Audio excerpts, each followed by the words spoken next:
Thì anh có thể nói là định hướng về tương lai công ty có những triển vọng phát triển tốt đến cỡ nào được không? Thì việc duy trì một cái vị thế dẫn đầu trong cái ngành hàng tiêu dùng thì cũng là một yếu tố khá là quan trọng. Nhưng mà cái trọng tâm tăng trưởng thì tôi nghĩ đâu đấy vẫn là mảng Masan Midlife, tức là cung cấp cái thực phẩm cho gần 100 triệu dân, và tất cả những thứ đấy nó đã phản ánh, gọi là tôi nghĩ là phản ánh hầu hết vào cái thị giá của Masan hiện tại. Vâng, xin kính chào quý bạn và các vị, chúng ta đã trở lại rồi đây. Ngày hôm nay anh Thành của chúng ta tiếp tục cái video của series trước, chúng ta sẽ cùng nhau nói sâu hơn về Masan. Hôm nay chúng ta sẽ nói hẳn về công ty Masan và tất cả các dòng sản phẩm của họ. Trước khi bắt đầu chương trình này, tôi có thể nói được rằng họ có một danh mục sản phẩm cực kỳ đồ sộ và có rất nhiều thương hiệu rất quen thuộc của chúng ta hàng ngày. Hôm nay chúng ta sẽ cùng nhau nhìn Masan dưới góc độ của một chuyên gia phân tích tài chính và để nhìn xem trong tương lai Masan có những triển vọng như thế nào. Vâng, chào anh ạ. Rất vui được gặp lại anh sau chương trình ngày hôm trước. Chúng ta đã nói về MML là một cái công ty thuộc Masan. Hôm nay anh có thể chia sẻ về công ty mẹ và tất cả các nhánh kinh doanh khác của công ty được không ạ? Thực ra là Masan là một cái tập đoàn rất là lớn và rộng khắp. Ngay cả trong quá trình mà nghiên cứu về sản phẩm Masan thì tôi cũng liên tục là đi hết bất ngờ này bất ngờ khác về cái tệp sản phẩm của họ. Và nhìn chung thì hôm nay chúng ta sẽ cố gắng là liệt kê được hết những cái sản phẩm của Masan để hiểu được cái tiềm năng của Masan trong tương lai. Thì trong cái quá trình cơ cấu cái giai đoạn mà từ 2019 đến năm 2021 này hiện tại, thì định hướng cơ cấu của công ty hiện tại đang chia là 4 nhóm chính. Nhóm đầu tiên là GrowX. GrowX đây tức là như tôi đã nói trong cái kỳ trước là một công ty mà lấy khách hàng, lấy người tiêu dùng, nói đúng hơn là người tiêu dùng, consumer là cái center point, và quay quanh cái consumer đấy, tất cả những nhu cầu của consumer đấy, phục vụ những cái sản phẩm tiện lợi, phục vụ thực phẩm, phục vụ cả những cái điểm mua nữa. Thì ở đây chúng ta thấy là GrowX này họ sở hữu hai doanh nghiệp, đúng là thể hiện rõ cái quan điểm đấy luôn. Thứ nhất là MCH, Masan Consumer Holding, họ đang sở hữu khoảng 72,7%. Và trong MCH này thì có Masan Consumer và Masan Beverage. Bên cạnh đấy thì đấy là những sản phẩm tiêu dùng tiện lợi. Thì bên cạnh đấy là cái hệ thống phân phối là nông nghiệp. Đấy là Vincommerce mà họ đã thực hiện M&A giai đoạn năm 2019. Thì Vincommerce bây giờ thì họ có đâu đấy khoảng gần 80%. Sau GrowX thì chúng ta đến là Masan Midlife. Masan Midlife thì công ty hiện đang có 87,9% cổ phiếu trong này, cổ phần trong này. Và Masan Midlife thì trong kỳ trước đã khá rõ rồi, nên bây giờ chúng ta chỉ điểm qua. Tiếp đến nhóm thứ tư là Masan Hightech Materials. Những cái cổ đông gọi là những cái người chơi cổ phiếu lâu năm thì chắc chắn không ai không nhớ đến con sóng penny năm 2010. Và nhớ đến giai đoạn đấy thì không quên được cái vụ thâu tóm của Masan mua lại mỏ Wolfram Masan núi Pháo. Và cái Masan gọi là tôi nghĩ là cũng là một trong những việc thành công trong việc khai thác Wolfram tại đây, khi mà giai đoạn trước đó là cái doanh nghiệp chủ quản trước đó thì trong quá trình liên doanh liên kết thì khai thác không hiệu quả, gây ra thua lỗ. Masan mua lại và tạo ra lợi nhuận được từ cái doanh nghiệp này. Bên cạnh đấy thì Masan Group cũng lại sở hữu cổ phần trong cả ngân hàng, và ngân hàng đấy chúng ta chắc là cũng rất là phổ biến với chúng ta là Techcombank, họ đang sở hữu khoảng gần 15%. Vậy là chúng ta đã điểm qua được tất cả những cái mảng miếng kinh doanh của Masan rồi. Vâng, như vậy có thể nói là Masan không chỉ là mẫu lớn trong ngành tiêu dùng. Hôm nay chúng ta có những cái bất ngờ khi thực tế là họ còn có nắm giữ trong tay một cái cổ phần khá là lớn ở Techcombank. Và ngoài ra thì hôm nay là thông tin đầu tiên tôi được nghe thấy là Masan có làm một công việc khác không liên quan đến sản phẩm tiêu dùng, đó là khai thác Wolfram.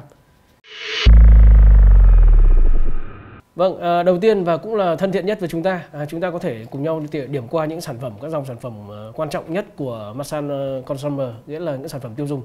Vậy anh có thể chia sẻ những thương hiệu nào, những sản phẩm nào thực tế đang đứng dưới quyền sản xuất của công ty Masan được không ạ? Masan Consumer Holding tức là một công ty mà đúng như cái tên, consumer là center point, và toàn bộ những cái sản phẩm họ cung cấp để phục vụ cái center point đấy.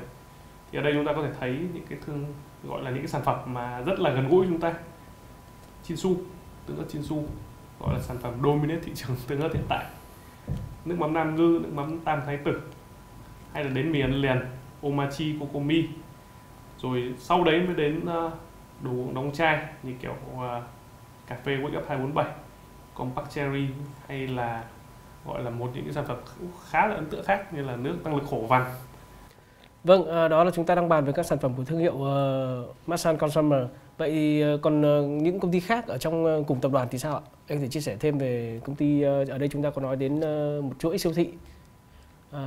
Chính xác thì đây chính là thương vụ mà chuyển giao từ Vinmart trở thành Winmart. Thì hiện tại sau khi đã chuyển giao như vậy thì Winmart đang hoạt động và vận hành như thế nào, và đã có đóng góp gì vào doanh thu đáng kể của công ty hay chưa? Bài toán của Vinmart hay là Winmart thì là một cái bài toán khá hay mà Masan đang xử lý, tôi nghĩ là đúng hướng. Thứ nhất là ngay sau khi mà tiếp quản cái chuỗi siêu thị Vinmart thì gọi là gần như là trong cái giai đoạn tiếp theo, công ty thực hiện cái việc là tái cơ cấu, đóng cửa tất cả những cửa hàng mà kinh doanh không hiệu quả. Và việc tái cơ cấu này đã đem lại cho công ty cái bước thành quả đầu tiên là cái chi phí bán hàng giảm xuống. Trong khi đấy thì cái lợi nhuận mà trước tất cả các chi phí khấu hao, chi phí thuế và lãi suất thì gọi là EBITDA thì là đã gọi là bước đầu đã cho thấy là kết quả tăng trưởng dương. Nếu mà cái việc tăng trưởng dương duy trì được thì đã cho thấy cái điểm gọi là turning point, từng bước đưa đến cái trạng thái hòa vốn và đem lại lợi nhuận. Ngoài ra thì cái việc là thay đổi layout và gọi là mở rộng được cái vai trò của cái siêu thị này, như chúng ta thấy những cái cửa hàng mà tích hợp bao gồm cả gọi là dịch vụ ngân hàng của Techcombank, bao gồm cả trà sữa Phúc Long, thì nó làm cho cái chuỗi siêu thị này, họ thống kê theo thống kê của chính cái báo cáo của doanh nghiệp đưa ra là cái lượng footfall tăng lên và cái số đơn hàng tăng theo. Bên cạnh số đơn hàng tăng theo thì cái lợi nhuận và cái doanh thu trên mỗi đơn hàng cũng tăng lên. Và cái việc này tôi cũng nói lại là nếu nó tiếp tục đi được đúng hướng thì cái chuỗi Winmart này sẽ đem lại lợi nhuận cho công ty. Vâng, thực ra trong danh mục đầu tư của công ty chúng ta còn có mã MML, và chúng ta đã dành một thời gian để xây dựng hẳn một chương trình, một video clip dành riêng cho mã này, và các bạn có thể xem ngay ở tại đây. Chúng tôi đã thực hiện up lên trong thời gian gần đây. Vâng, đây là mảng gây bất ngờ nhất cho những người nghe chúng tôi ngày hôm nay. Thưa anh chuyên gia, anh có thể chia sẻ là vậy còn mảng kinh doanh về khai khoáng quặng và các chế phẩm từ quặng Wolfram thì họ đang hoạt động như thế nào, và nó thực sự đóng góp nhiều doanh thu cho Masan không ạ? Cái mảng này thì là một mảng mà ngày xưa thì chúng ta vẫn luôn biết đến qua một mã cổ phiếu là MSR, tức là Masan Resources. Và đây là lĩnh vực gọi là kinh doanh khoáng sản, nhưng mà chủ yếu là tập trung cái nguồn quặng, tập trung chủ yếu là khu vực mỏ núi Pháo ở Thái Nguyên. Ở đây thì công ty xây dựng được một cái nhà máy chế biến quy mô và có khả năng sản xuất được 4 cái loại khoáng sản và kim loại màu khác nhau. Khi anh hỏi là cái gọi là cái đóng góp của cái Masan Hightech này vào trong chuỗi doanh thu thì ở đây chúng ta có một số cái biểu đồ. Ở đây chúng ta nhìn thấy là tổng doanh thu cả tập đoàn đâu đấy khoảng gần khoảng 77.000 tỷ vào trong năm 2020 và 64.000 tỷ, 65.000 tỷ trong 9 tháng năm nay. Thì trong đấy Masan Hightech đóng góp 9.600 tỷ doanh thu, nhưng mà đóng góp đến 1.200 tỷ lợi nhuận, bởi vì doanh nghiệp thì mới thực hiện một cái thương vụ M&A lớn và vẫn đang trong quá trình tối ưu. Còn quặng Wolfram thì như chúng ta biết là nó trong một cái chuỗi xu thế tăng giá suốt từ giai đoạn 2018 đến hiện tại, nên tôi nghĩ là cái tiềm năng của Masan Hightech thì vẫn còn nhiều. Vâng, quay lại một chút về doanh thu và lợi nhuận, như lúc anh chuyên gia chúng ta có chia sẻ về khoản đóng góp của Masan Hightech. Vậy với cái thế chân kiềng còn lại như là Masan Consumer hay là công ty sản xuất các sản phẩm chế phẩm từ thịt hay là cám chăn nuôi thì đóng góp như thế nào vào quy mô chung cũng như là doanh thu của tập đoàn Masan ạ?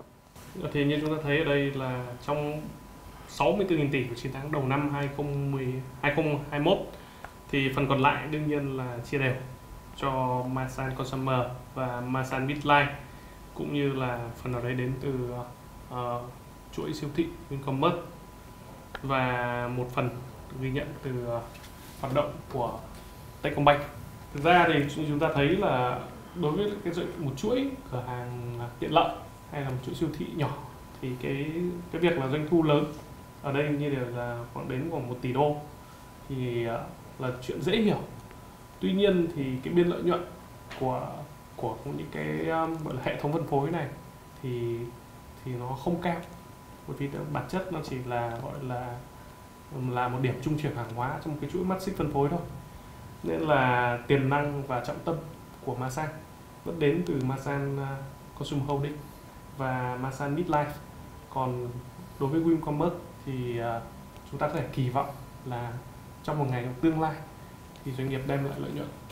Vâng, như ở tập trước chúng ta có nói về Masan Midlife, hôm nay chúng ta sẽ tập trung trọng tâm vào MCH, tức là Masan Consumer Holding, công ty mà có thể nói là cũng là một mũi đinh nhọn của công ty tiến vào thị trường, cũng như là dẫn đầu trong tất cả các mảng về doanh thu cũng như lợi nhuận của cả công ty. Vậy anh có thể chia sẻ về cơ cấu tài sản cũng như quy mô kinh doanh của MCH được không ạ? Nói về MCH thì có lẽ chúng ta có thể coi đây là cái gốc của Masan. Vì là Masan đến với thị trường đầu tiên là qua những cái thương hiệu sản phẩm như là Chinsu hay Omachi, và từ cái gốc này một công ty thực hiện M&A, thực hiện mở rộng ra những cái ngành hàng khác. Và ở đây chúng ta thấy là cái tốc độ tăng trưởng của doanh thu thì tăng đều từ 13.000 tỷ năm 2017 mà đến năm 2020 đã là 23.000 tỷ rồi, tức là tăng đến 70%. Và biên lợi nhuận thì vẫn duy trì ở ngưỡng từ 20%, 19-20% duy đều trong các cái giai đoạn đấy, tùy theo cái biến động của, một là giá nguyên liệu đầu vào, thứ hai là cung cầu trên thị trường.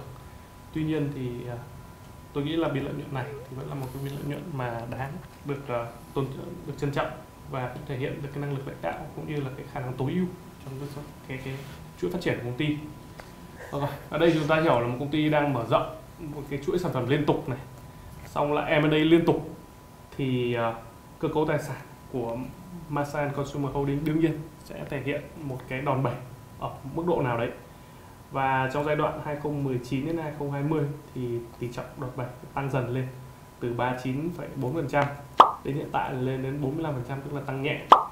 Cái tăng nhẹ này một phần là do là bây giờ công ty đã quá lớn rồi, tổng tài sản của công ty nó đang ở ngưỡng là 1 tỷ đô, và nên là cái phần trăm này nó tuy nhỏ nhưng mà nó về số tuyệt đối nó lại đủ lớn để cho công ty thực hiện những cái thương vụ M&A, những cái sản phẩm khác nữa trong thị trường, hay là đào sâu nghiên cứu ra những cái sản phẩm mới.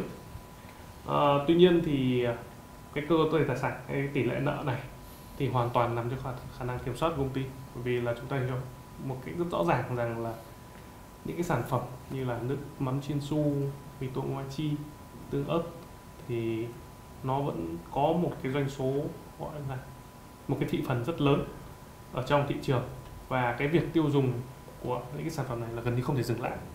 Ở đây chúng ta có thể nhìn qua là nước mắm của Masan thì hiện tại là theo số liệu chúng tôi tổng hợp được thì nước mắm đang gọi là khoảng 63%.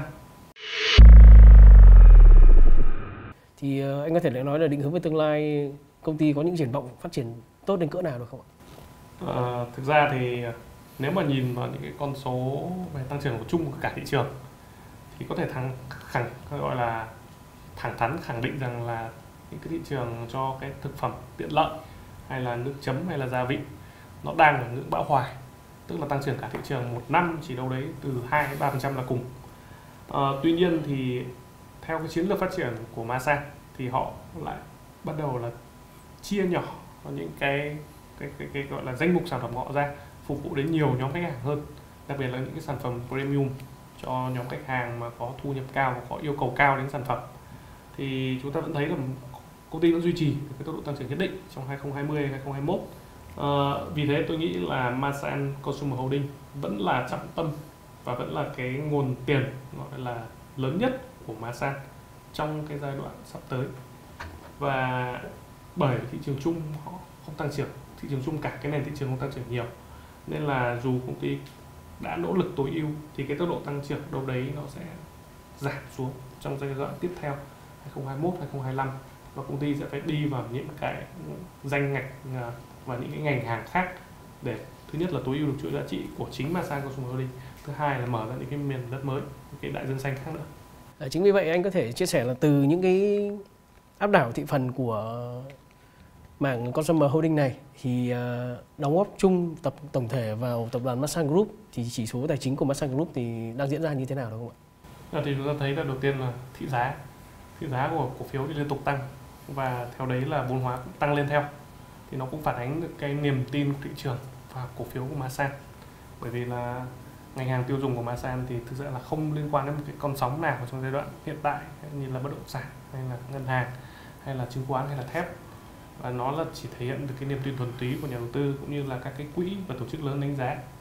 Nhìn vào cái danh mục Masan chúng ta hiểu là có rất nhiều quỹ ngoại và rất nhiều cái quỹ ETF đang cầm cổ phiếu của Masan.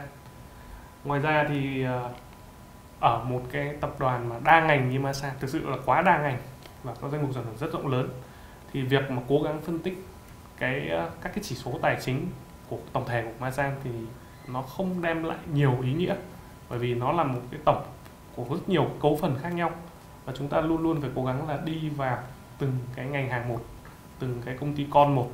Và đấy cũng chính là lý do mà tại sao trong cái bảng gọi là sở hữu của Masan, trong cái Organize Chart họ chia rất rõ ràng là 4 nhóm chính, và trong 4 nhóm đấy thì có rất nhiều doanh nghiệp đã niêm yết rồi, để cái tăng chính cái sự minh bạch của cả cái tập đoàn Masan lên. Xét lại thì chúng ta có thể thấy là triển vọng của Masan trong cái giai đoạn tiếp theo thì thứ nhất là làm sao cho cái hệ thống WeCommerce không còn lỗ nữa. Bởi vì chúng ta hiểu là bây giờ là cái bên lợi nhuận trước những cái chi phí như là khấu hao, lãi suất hay thuế thì là đã là số dương, nhưng nó vẫn còn một khoảng cách nữa và Masan cần phải gọi là đi nốt con đường. Thì khi mà cái chuỗi đấy hết âm thì lợi nhuận của Masan sẽ tăng trưởng mạnh. Và ngoài ra thì việc duy trì một cái vị thế dẫn đầu trong cái ngành hàng tiêu dùng thì cũng là một yếu tố khá là quan trọng.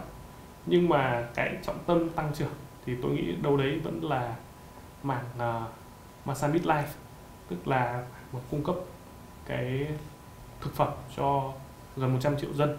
Còn trong giai đoạn 2021 đến 2022 thì công ty rất là tối ưu hóa những cái gì công ty đã M&A trong cái giai đoạn cuối năm 2020 trước đã. Còn sau đấy mới nghĩ đến chuyện tăng được cái chuỗi giá trị lên. Nhưng mà nói đi thì nói lại là một cái mảng mà là mảng chúng ta chưa nhắc đến nhiều là mảng ngân hàng.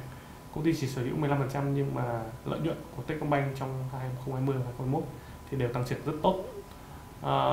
Đầu đấy có lúc lên đến hơn 30%. Thì chúng ta có thể, đấy cũng sẽ là sau khi hợp nhất thì cái kinh doanh từ lợi của ngân hàng đấy cũng sẽ là một cái động lực chính mà thúc đẩy được cái earning per share của Masan tăng lên. Và tất cả những thứ đấy nó đã phản ánh, gọi là tôi nghĩ là phản ánh hầu hết vào cái thị giá của Masan hiện tại.